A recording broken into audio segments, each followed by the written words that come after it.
दोस्तों जैसा कि आप लोग जानते हैं कि UPSC, EPFO, APFC and EO examination 2025 की शॉर्ट एडवर्टीजमेंट रिलीज हो चुकी है। आप में से बहुत सारे बच्चे अब इस एग्जाम की प्रिपरेशन स्टार्ट कर रहे होंगे और उन्होंने सिलेबस देखने के लिए 2023 की नोटिफिकेशन का सहारा लिया होगा। बट नोटिफिकेशन जब आपने देखी होगी तो वहां पर आपको सिर्फ और सिर्फ कंपोनेंट के नाम दिखाई दिए होंगे। उन कंपोनेंट्स के अंदर आपने डिटेल में क्या पढ़ना है ये आपको नहीं पता लगा होगा। तो मैं यहां पर आपको इस वीडियो में डिकोडेड सिलेबस, हर एक कंपोनेंट का टॉपिक वाइज टॉपिक बताने वाला हूं, ताकि आप लोगों को एग्जैक्टली पता हो भाई किस कंपोनेंट में आपको क्या पढ़ना है। तो वीडियो आप सबके लिए बहुत इंपॉर्टेंट है। जो भी अगले कुछ महीनों में एपीएफसी एग्जाम को प्रिपेयर करके एग्जाम क्वालिफाई करने की सोच रहा है, उसको ये वीडियो ध्यान से देखनी चाहिए, क्योंकि ये जो सिलेबस है, डिकोडेड सिलेबस और पीवाईक्यू से हमारी प्रिपरेशन की बाउंड्री बनाएंगे और इसी दायरे में रहकर अगले 4 महीने हमें इस एग्जाम की तैयारी करनी है।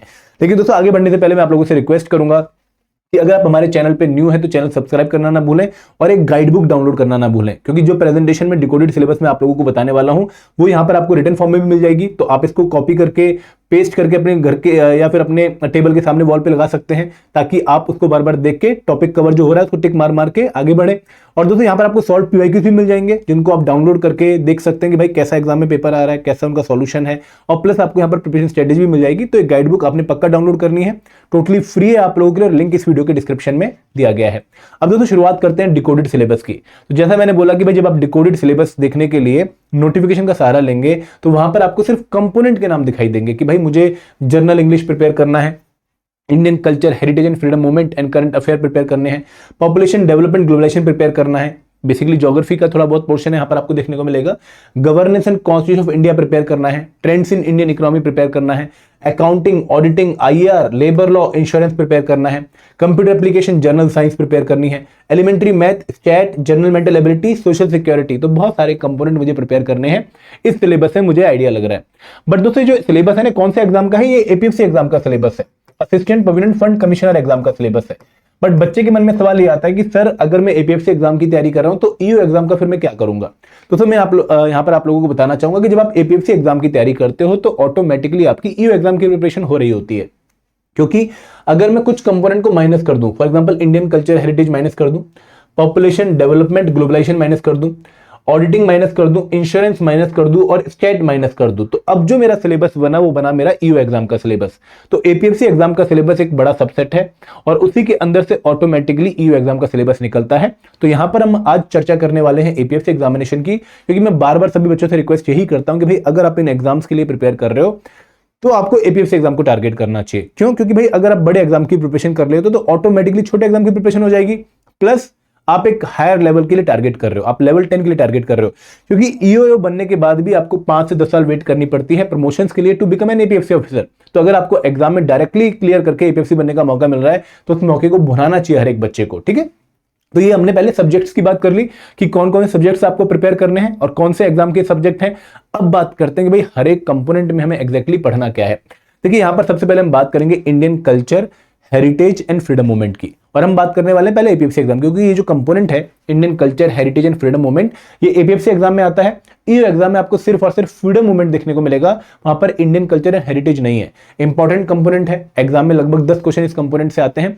तो जब मैं बात करता हूं कि भाई आपको फ्रीडम मूवमेंट प्रिपेयर करनी है तो इसका एक मीनिंग क्या निकलता है कि भाई आपको मॉडर्न हिस्ट्री प्रिपेयर करनी है। और मॉडर्न हिस्ट्री में क्या आता है? मॉडर्न हिस्ट्री में आता है कि भाई डिक्लाइन ऑफ मुगल कैसा हुआ, एडवेंट ऑफ यूरोपियन उसी टाइम का एक पैरेलल इवेंट है। तो डिक्लाइन ऑफ मुगल और एडवेंट ऑफ यूरोपियन से हम स्टार्टिंग करते हैं फ्रीडम मूवमेंट की, क्योंकि कहीं ना कहीं वहीं से शुरुआत होती है हमारी मॉडर्न हिस्ट्री की। उसके बाद हम कवर करते हैं भाई कैसे रीजनल पावर्स का राइज हुआ, अंग्रेजों ने उन रीजनल पावर्स को कैसे टैकल किया, फिर अंग्रेजों की इकोनॉमिक पॉलिसीज क्या थी 18th सेंचुरी में, एडमिनिस्ट्रेटिव पॉलिसीज क्या थी, लेजिस्लेटिव पॉलिसीज क्या थी। फिर हम बात करते हैं 19th सेंचुरी की कि भाई सोशल रिलीजियस रिफॉर्म मूवमेंट्स कैसे हुई, ब्रह्म समाज की फॉर्मेशन और बहुत सारे जो है सभाएं हमें देखने को मिली। फिर हम बात करते हैं फर्स्ट वॉर ऑफ इंडिपेंडेंस जो है 1857 की रिवोल्ट की। फिर आती है कांग्रेस की फॉर्मेशन, फिर आती है स्वदेशी मूवमेंट, एक्सट्रीमिस्ट मूवमेंट, और फिर हम बात करते हैं गांधी जी की एंट्री की और गांधी जी की 3 मेजर मूवमेंट्स की। तो ये हमारा पूरा सिलेबस है मॉडर्न हिस्ट्री का, जहां पर मैंने आपको टॉपिक वाइज लिस्टिंग दे दी है कि भाई decline of Mughal, advent of European, rise of British in India, revolt of 1857, socio religious reform movement, formation of INC, moderate extremist swadeshi movement, major events from 1908 to 1947, यहां पर ऑटोमेटिकली गांधी जी की entry, Jallianwala Bagh massacre, non cooperation movement, civil disobedience movement, ठीक है, quit India movement सारी cover हो गई। Then famous personalities again बहुत important है, जैसे लास्ट टाइम मदन मोहन मालवीय के ऊपर क्वेश्चन आया था, तो आपको जो भी मेजर पर्सनैलिटीज हैं starting from 19th century till independence, वो आपको पता होनी चाहिए, जिनमें हमारे गोखले साहब आ गए, तिलक साहब आ गए, वो सारा कवर करना पड़ेगा। अगर मैं कल्चर की बात करूं दोस्तों, कल्चर भी इंपॉर्टेंट है एपीएससी एग्जाम के लिए। लगभग 3 से 4 क्वेश्चन आप लोगों को देखने को मिलेंगे। लास्ट टाइम कैलाशनाथ टेम्पल के ऊपर क्वेश्चन था और नॉर्थ वेस्टर्न जो पॉटरी है उसके ऊपर क्वेश्चन था, तो अगेन अच्छे क्वेश्चन आते हैं। तो यहां पर आप लोगों ने Indian architecture, one of the most important portion जो आपने कवर करना है। Then painting, dance, music, handicrafts, जो हमारे रिलीजन है, जो हमारी फिलॉसफी है, 6 स्कूल ऑफ फिलॉसफी वो आपने कवर करनी है। फेयर एंड फेस्टिवल, पूरे इंडिया के जो मेजर फेस्टिवल है वो आपने कवर करना है। और दोस्तों यहाँ पर ना कई बार ऐसे क्वेश्चन भी आ जाते हैं कि फॉर एग्जांपल बाथुकामा फेस्टिवल कौन से स्टेट में सेलिब्रेट किया जाता है, तो ये जो स्टेट वाइज फेस्टिवल की लिस्ट है वो आपको पता होनी चाहिए। ज्यादा इंपॉर्टेंट नहीं है, बट अगर करंट अफेयर में चल रहा है तो आपको पता होना चाहिए। देन दोस्तों वर्ल्ड हेरिटेज साइट्स जो इंडिया की हैं, tangible, intangible, and last time archaeologist के ऊपर भी क्वेश्चन आया था, तो आप एक बार उस पर भी नजर पक्का मार लीजिएगा। अब दोस्तों ये जो सिलेबस है ये एपीएससी एग्जाम का भी है और ईयू एग्जाम का भी है। आगे बढ़ते हैं, अब बात करते हैं एक और कंपोनेंट की, जो है हमारा governance and constitution of India plus current affair. देखिए पहले मैं बात करूंगा governance and constitution of India की, जो कि इंडियन पॉलिटी है। और जब कोई बच्चा इंडियन पॉलिटी के बारे में पूछता है तो मैं कहता हूं कि भाई पहले तो आपको एम लक्ष्मीकांत फॉलो करनी है। और एम लक्ष्मीकांत में क्या ऑर्डर है मैं आपको बताता हूं कि कैसे आपको जो है फॉलो करना है।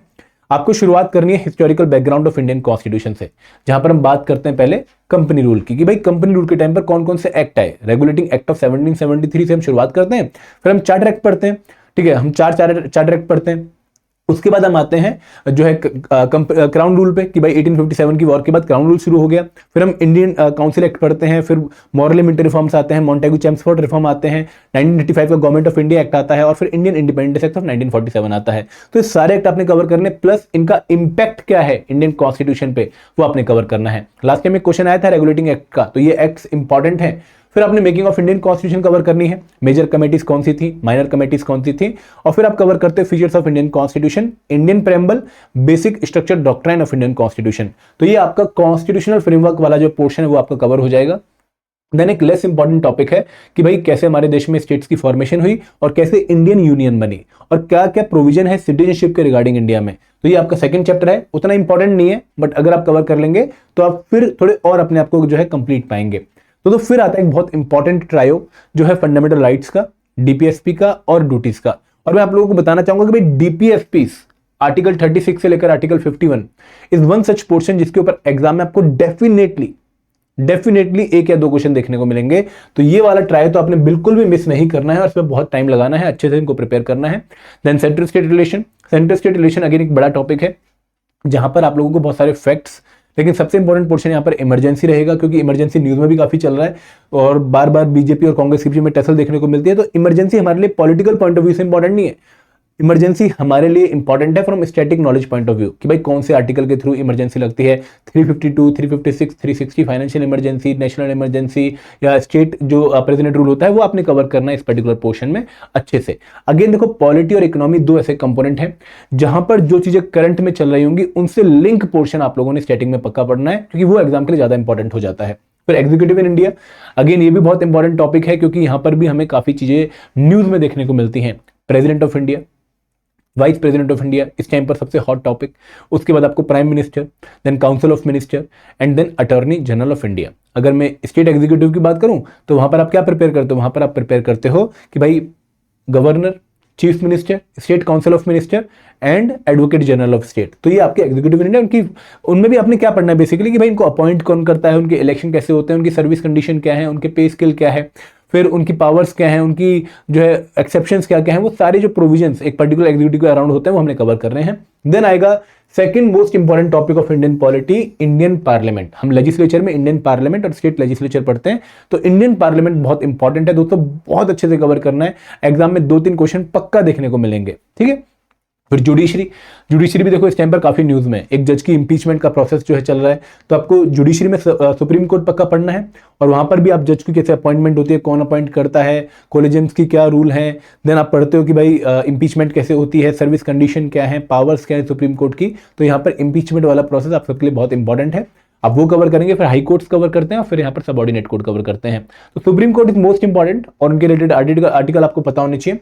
देन कॉन्स्टिट्यूशनल बॉडीज इंपॉर्टेंट है, और non constituted bodies. Last time NHRC के ऊपर क्वेश्चन आया था, तो यहाँ पे एक क्वेश्चन अगेन आपको देखने को मिलेगा। देन लोकल गवर्नमेंट, अगेन एक बहुत इंपॉर्टेंट टॉपिक जहां से आपको पंचायती राज इंस्टीट्यूशन वाला टॉपिक पक्का ही प्रिपेयर करना है। लास्ट टाइम पीआरआई से भी क्वेश्चन था, थंगन कमेटी का, और लास्ट टाइम जो क्वेश्चन एक म्युनिसिपल कमेटी जो है वहां पे मेट्रोपॉलिटन जो प्लानिंग कमेटी है उसके रिगार्डिंग क्वेश्चन भी था। तो ये आपका पॉलिटी का सिलेबस है। दोस्तों अगर मैं करंट अफेयर की बात करूं तो यहाँ पर बच्चों को डाउट होता है कि सर कितने करंट अफेयर पढ़ने हैं, कौन से करंट अफेयर पढ़ने हैं और कहां से करंट अफेयर पढ़ने हैं। तो यहाँ पर हम जब सिलेबस की बात करते हैं तो मैं हमेशा कहता हूं कि भाई 5 डायमेंशन बहुत इंपॉर्टेंट है अगर आप एपीएफसी या ईयू एग्जाम की तैयारी कर रहे हैं। वो 5 डायमेंशन कौन सी है कि भाई आप लोगों को गवर्नमेंट स्कीम्स अच्छे से प्रिपेयर करनी है। गवर्नमेंट स्कीम्स आपकी करंट अफेयर के लिए तो इंपॉर्टेंट है ही है, लेकिन गवर्नमेंट स्कीम्स करंट अफेयर के साथ साथ आप लोगों के सोशल सिक्योरिटी में भी काम आती हैं। अब गवर्नमेंट स्कीम्स कौन सी, भाई वुमेन फ्रेंडली स्कीम्स, ठीक है, चिल्ड्रन के रिलेटेड स्कीम्स, रिटायर्ड लोगों के related scheme, pension related government schemes. तो जो भी अंडर प्रिविलेज सेक्शन के लिए स्कीम्स है हमारी सरकारों की, वो आपको प्रिपेयर करनी है, ठीक है। देन सेकंड एरिया है जितनी भी समिट्स एंड कॉन्फ्रेंसेस होती हैं, जैसे फॉर एग्जांपल G20 की मीटिंग हो गई, ठीक है, एशियन की मीटिंग हो गई, SCO की मीटिंग हो गई, जिनका या तो इंडिया मेंबर है या फिर जिनमें इंडिया पार्टिसिपेट कर रहा है, वो आपके लिए बहुत इंपॉर्टेंट हो जाती है। देन दोस्तों एक और इंपॉर्टेंट एरिया है इंडेक्सेस, जो इंडिसेस हमारे रिलीज होते रहते हैं टाइम टू टाइम, जैसे बहुत सारे इंडिसेस आएंगे, वो आपने कवर करने। ग्लोबल जेंडर गैप इंडेक्स क्या है, सस्टेनेबल डेवलपमेंट गोल इंडेक्स क्या है, स्मार्ट सिटीज में रैंकिंग क्या है, वो हमारे लिए इंपॉर्टेंट है। देन फोर्थ है अवार्ड्स, अगेन एक important area. Last but not the least आप लोगों को स्पोर्ट्स, ये 5 डायमेंशन तो आपने पक्का प्रिपेयर करनी है। इनके अलावा भी आप लोगों से जो प्लेसेस है, पर्सनैलिटीज है, उनके रिगार्डिंग क्वेश्चन पूछा जा सकता है, ठीक है। अब ये जो करंट अफेयर है आइडियली तो आप लोगों को 1 साल के प्रिपेयर करने चाहिए आइडियली, बट क्योंकि टाइम बहुत कम है आप सबके पास, तो आपको मिनिमम 6 महीने के current affair before the exam तो पक्का प्रिपेयर करने चाहिए। तो हम एक्सपेक्ट कर रहे हैं कि भाई एग्जाम अगर 30 नवंबर 2025 को हो सकता है, तो आप लोगों को मई ऑनवर्ड करंट अफेयर पक्का प्रिपेयर करने चाहिए, वो आपको मिस नहीं करने चाहिए। हाँ, अगर कोई बच्चा थोड़ा कंजर्वेटिव है, उसको लगता है कि सर मेरे मिस हो जाएंगे, तो वो जनवरी 2025 से भी स्टार्ट कर सकता है। आगे बढ़ते हैं, अब बात करते हैं इंडियन इकोनॉमी, पीडीजी और इंश्योरेंस की। इंपॉर्टेंट एरिया है, आराम से सुनिएगा। देखिए जब मैं इंडियन इकोनॉमी की बात करता हूं तो यहाँ पर डिमांड एंड सप्लाई पक्का पढ़ना है, स्टार्टिंग यहीं से होगी। फिर मेजरमेंट ऑफ ग्रोथ कि भाई जीडीपी क्या होती है, जीएनपी क्या होता है, एनएनपी क्या होती है, फैक्टर कॉस्ट क्या होता है, मार्केट प्राइस क्या होता है, डिफ्लेटर क्या होता है। तो यहाँ पर हमारी बेसिक्स जो टर्म है जो हम इकोनॉमिक्स में यूज करते हैं वो सारी आपको क्लैरिटी के साथ पता होनी चाहिए। फिर आपको मॉनेटरी पॉलिसी पढ़ना है, ठीक है। मॉनेटरी पॉलिसी में आरबीआई का क्या रोल है, मॉनेटरी पॉलिसी फ्रेमवर्क क्या है, टारगेटिंग क्या है इन्फ्लेशन की, मॉनेटरी पॉलिसी के टूल्स क्या हैं, क्वांटिटेटिव टूल्स क्या हैं, क्वालिटेटिव टूल्स क्या हैं, वो आप कवर करेंगे। Repo rate, marginal standing facility, ठीक है, ये सारी पोर्शन आपकी यहाँ पे कवर होगी। देन फिस्कल पॉलिसी कि भाई रेवेन्यू अकाउंट क्या होता है, कैपिटल अकाउंट क्या होता है, फिस्कल पॉलिसी का इंपॉर्टेंस क्या है, कौन कौन से एलिमेंट किसी पर्टिकुलर कैटेगरी में कैसे आते हैं, ये वाला पोर्शन। और फिर हमारे डेफिसिट्स डिफरेंट टाइप के आप कवर करेंगे, जैसे लास्ट टाइम शायद प्राइमरी डेफिसिट के ऊपर क्वेश्चन था, तो अगेन ये इंपॉर्टेंट एरिया है। Then balance of payment and LPG reform कि भाई बैलेंस ऑफ पेमेंट क्या होता है, करंट अकाउंट, कैपिटल अकाउंट क्या होता है। देन दोस्तों एलपीजी रिफॉर्म्स में आप लोगों ने 1991 की पक्का पॉलिसी पढ़नी है, कई बार क्वेश्चन पूछा जा चुका है। Economic history of India less important, but अगर पढ़ लोगे तो कोई बात नहीं। Poverty alleviation and employment generation, international economic institutions, world bank, IMF and WTO, industrial and labour policies जो हमारी गवर्नमेंट की हैं और जो लेटेस्ट है वो आपने कवर करनी है। और finance commission, last time finance commission के ऊपर एक बहुत अच्छा क्वेश्चन पूछा था उन्होंने, तो फाइनेंस कमीशन तो आपने पक्का पढ़ना है, लेकिन इसमें भी इंपॉर्टेंट क्या है, उनकी रिकमेंडेशन। आगे बढ़े, इंश्योरेंस लेस इंपॉर्टेंट है, ठीक है, हार्डली क्वेश्चन एग्जाम में देखने को मिलेगा, बट यहां पर मैं सजेस्ट यही करूंगा कि भाई जो एडई की ई बुक है 70 पेजेस की, वो आप फॉलो करिए।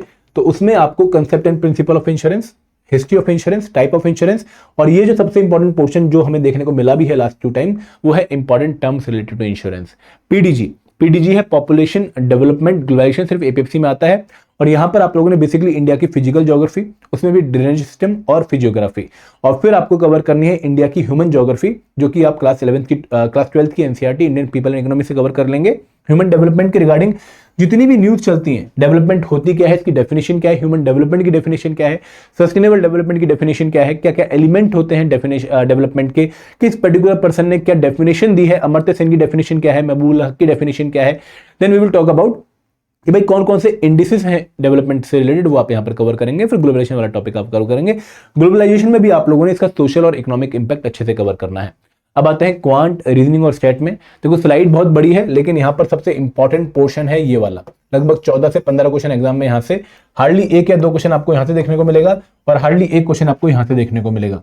तो ये जो सिलेबस है क्वांट का, वो टिपिकल जो हम बाकी CGL exam, RBI grade B exam, UPSC CSAT exam के लिए प्रिपेयर करते हैं, वही चीजें आपको यहाँ पे भी देखने को मिलेंगी। बट यहाँ पे ध्यान रखिएगा कि भाई आपका जो लेवल है वो भले ही हल्का सा मॉडरेट हो बट आपकी स्पीड काफी अच्छी हो।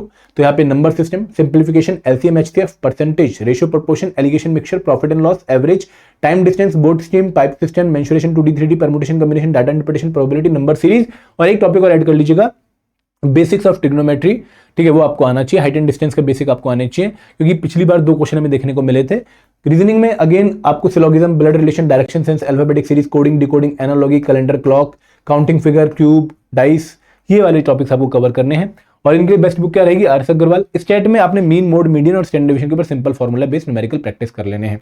अब आते हैं सबसे इंपॉर्टेंट स्लाइड इस पर्टिकुलर सेशन की, जो है general English and computer application. लगभग 75 नंबर का, 75 नंबर का पेपर इस स्लाइड से आता है। 20 क्वेश्चन इंग्लिश के, 10 क्वेश्चन कंप्यूटर अवेयरनेस के, और इंग्लिश में भी आप लोगों को डिकोडेड सिलेबस मैंने पूरा दे दिया है।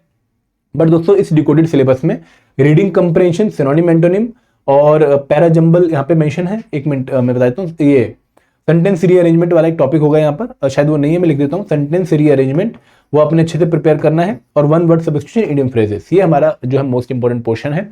देन कंप्यूटर अवेयरनेस में again software, hardware, typology, network system और कम्बिनेशंस और माइक्रोसॉफ्ट ऑफिस, डाटा रिप्रेजेंटेशन, वो वाले टॉपिक हमारे यहाँ पर मेंशन है। तो ये टॉपिक्स आप लोगों को अरिहंत पब्लिकेशन की बुक से कवर करने का मौका मिल जाएगा। ठीक है, आगे बढ़े।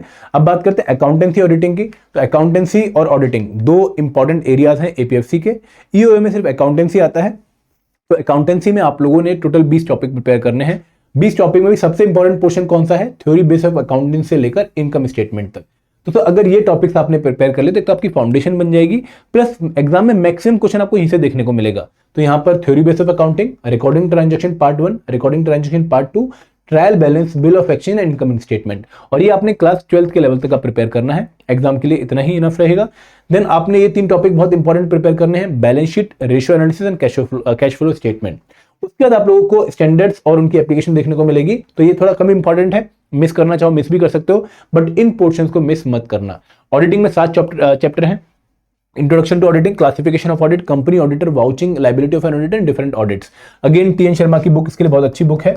तो यहाँ पे ये टॉपिक्स अगेन आप प्रिपेयर कर सकते हैं, बट अगर आपके पास टाइम क्रंच है तो आप इस कंपोनेंट को थोड़ा लाइटली भी ले सकते हैं, क्योंकि सिर्फ 2 ही क्वेश्चन आपको यहाँ से देखने को मिलेंगे। सोशल सिक्योरिटी, ठीक है, सोशल सिक्योरिटी एक ऐसा कंपोनेंट है जहां पर आपको सोशल सिक्योरिटी एक्ट्स भी प्रिपेयर करने हैं और सोशल सिक्योरिटी स्कीम्स भी प्रिपेयर करनी है।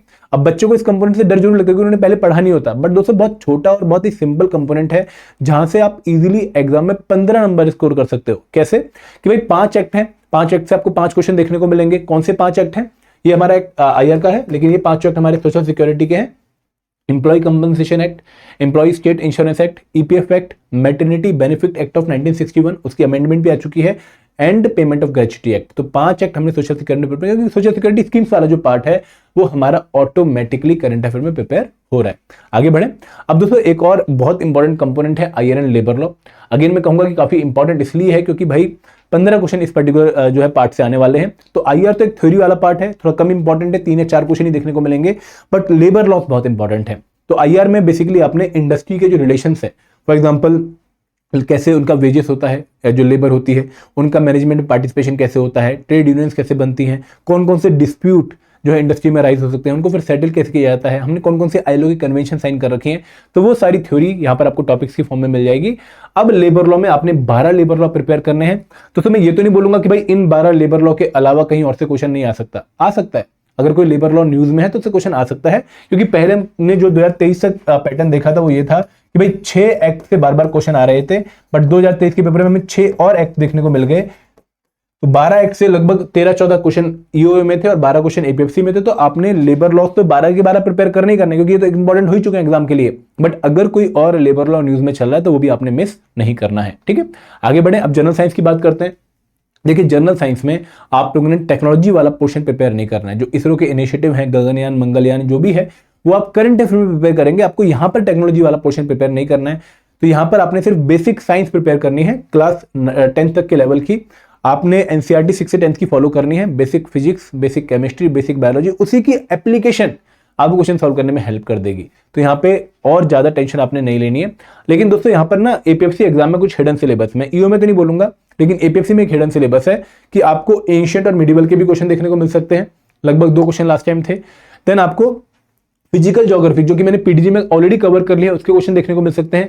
आपको एनवायरमेंट के क्वेश्चन देखने को मिल सकते हैं, ज्योग्राफी के क्वेश्चन देखने को मिल सकते हैं, और आपको थोड़े से जो ये क्वेश्चन है एनवायरमेंट इकोलॉजी के, फिजिकल ज्योग्राफी के, एंशिएंट मिडिवल ज्योग्राफी के करंट अफेयर बेस देखने को मिलेंगे। जैसे अगर मान लो आपसे राखीगढ़ी के ऊपर क्वेश्चन पूछ लिया तो मैं कहूंगा कि वो क्वेश्चन इसलिए पूछा क्योंकि राखीगढ़ी साइट करंट अफेयर में चलती है। अगर आपसे किसी रिवर के रिगार्डिंग क्वेश्चन पूछ लिया जहाँ पे फ्लड आए हुए हैं फॉर एग्जांपल, तो अगेन आपसे करंट अफेयर की वजह से वो क्वेश्चन पूछा है, तो करंट अफेयर में जो भी आपको इन कंपोनेंट से रिलेटेड न्यूज दिखती है वो आपके लिए प्रायोरिटी हो जाएगी पढ़ने के लिए। ठीक है, तो this was regarding the syllabus. I hope आपको मजा आया होगा।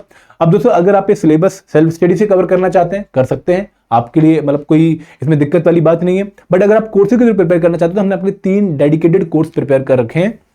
पहला कोर्स है master course, comprehensive course covering all the component of APFC new examination, कि भाई वन स्टॉप सॉल्यूशन है उन बच्चों के लिए जो कि अभी फ्रेशर हैं, अभी प्रिपरेशन स्टार्ट करेंगे या जॉब के साथ तैयारी कर रहे हैं, टाइम क्रंच है, तो यहाँ पर आपको हर कंपोनेंट का मटेरियल एक ही जगह पे मिल जाएगा।